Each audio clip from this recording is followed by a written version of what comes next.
নাম পরিচয় একটু বলুন।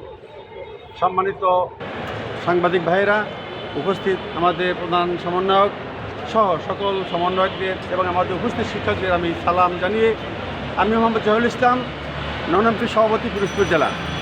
আমরা এই তৃতীয়বারের মতন একাধারে 40 দিন এবং সর্বমোট 60 দিন এই প্রেস ক্লাবের সম্মুখে আমরা এমপি মুক্তির আন্দোলনে অবস্থান করতেছি। আমাদের আন্দোলনের প্রায় আমরা দ্বার প্রান্তে এসে পৌঁছেছি।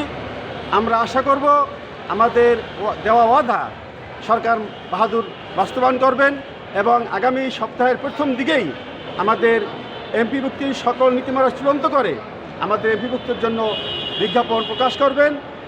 এই আশাবাদ নিয়েই আমরা মাঠে অবস্থান করছি। আশা করব আমাদের এই যে মানবতার জীবন, আমরা যে এই প্রেস ক্লাবের সম্মুখে খোলা মাঠে মশা মাছির সাথে জীবন কাটাচ্ছি, মশারিবিহীন আমরা এই মাঠে অবস্থান করতেছি, এই সমস্ত দিক বিবেচনা করে এবং আমরা শিক্ষকরা আজ থেকে 20 থেকে 25 বছর যাবৎ অনেক শিক্ষক আমাদের প্রায় রিটায়ারমেন্টের কাছে আমরা পৌঁছে গিয়েছি।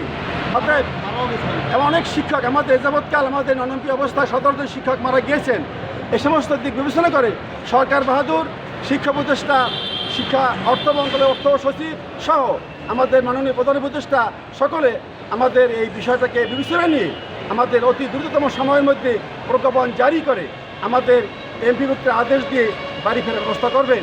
এই আশাবাদ ব্যক্ত করে সকলকে ধন্যবাদ জ্ঞাপন করে আমি শেষ করছি। আসসালামু আলাইকুম ওয়া রাহমাতুল্লাহি ওয়া বারাকাতুহু। আমাদের তরফ থেকে আপনাদেরকে অনেক অনেক ধন্যবাদ। সবাইকে ধন্যবাদ। আল্লাহ হাফেজ। আসসালামু আলাইকুম।